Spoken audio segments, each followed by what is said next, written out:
Hôm nay có dịp đến chỗ này thì có nhiều xe bồn, có nhiều cái bồn. Sẵn đây tôi giới thiệu cho các bạn nghe thấy luôn nha. Ở đây có hai cái bồn đặt ở đây. Thì cái này chở nặng lắm ạ. Và những cái bồn này nó gọi là bulk, chứ nó không gọi là tanker nữa. Bulk, B-U-L-K, bulk là nó chở không phải là chất lỏng, mà thường như là nó chở thường nhất là nó chở mấy cái bột, luôn cả các bạn thấy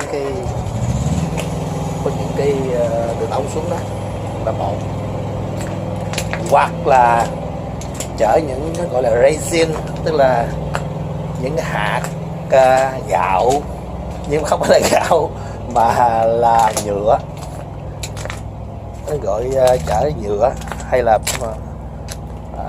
plastic đó. Thì cái ống nó cuối cùng nó ra đây. Giờ cho xem cái này trước nha, tại vì cái này nó có bao nhiêu cầu bánh, 4 cầu bánh của, nhưng mà nó dài hơn cái kia, nó dài chiếc kia nó dài hơn.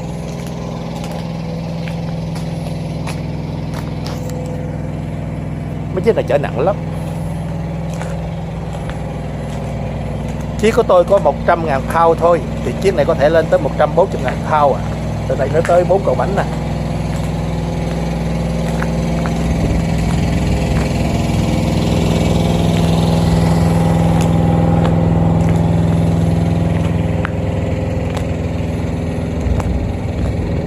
Chiếc này một cái tanker dài hơn, cái tanker kia nó ngắn hơn.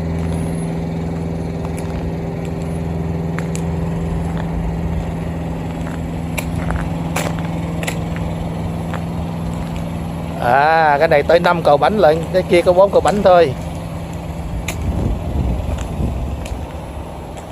Thì cầu bánh này nó lift up, thì chiếc này chở khoảng chừng 150.000 pound. Ở sau 1, 2, 3, 4, 5.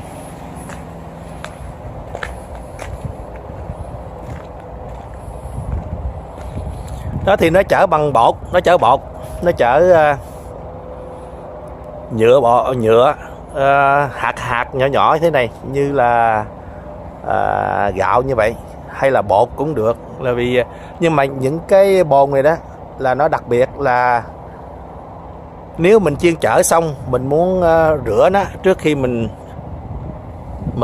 thay đổi một cái chiên chở một cái vật liệu nào khác đó, thì mình phải đi đến đúng công ty của nó, đúng cái hãng để rửa, là nó dùng hóa chất để mà nó trung hòa những cái vật liệu ở bên trong cái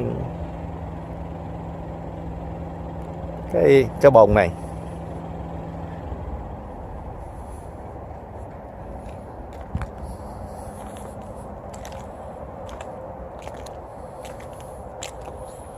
Thì hãng Laylor này nó có cũng khoảng 100 năm nay.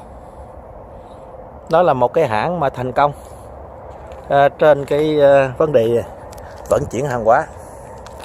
Và người chủ thì đã retire từ lâu rồi. Còn cái hãng của tôi đó thì cũng cả 100 năm. Thì người chủ, cái người sáng lập ra đó, đầu tiên là chỉ có một chiếc xe thôi. Giờ này thì ông đã qua đời rồi.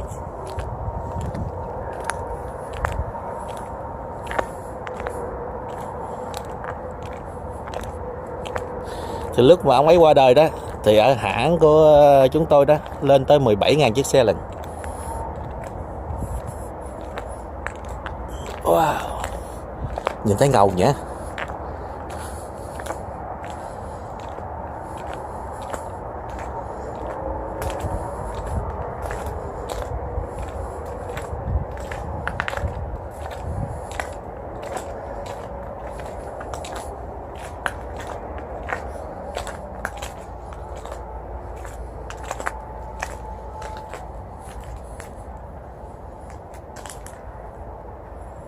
Đó, nó nhiều hơn một cầu bánh.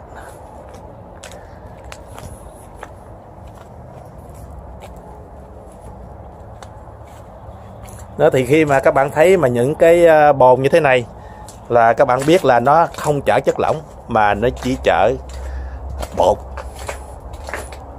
hoặc là những hạt nhỏ nhỏ, có thể là đậu, có thể là nhựa.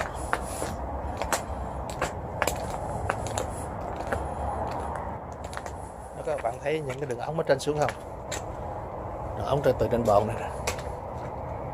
Đây là nó có, ở chiếc này là có 4 cái bồn riêng biệt, rồi nó ra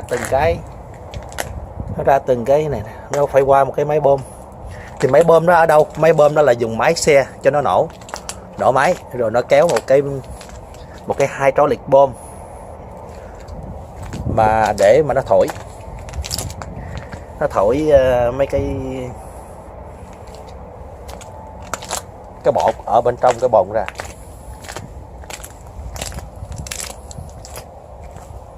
Cái này bánh xe phía sau này dỡ được.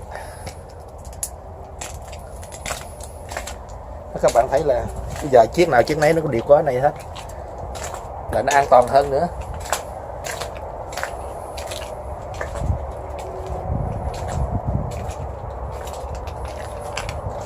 Đây nè,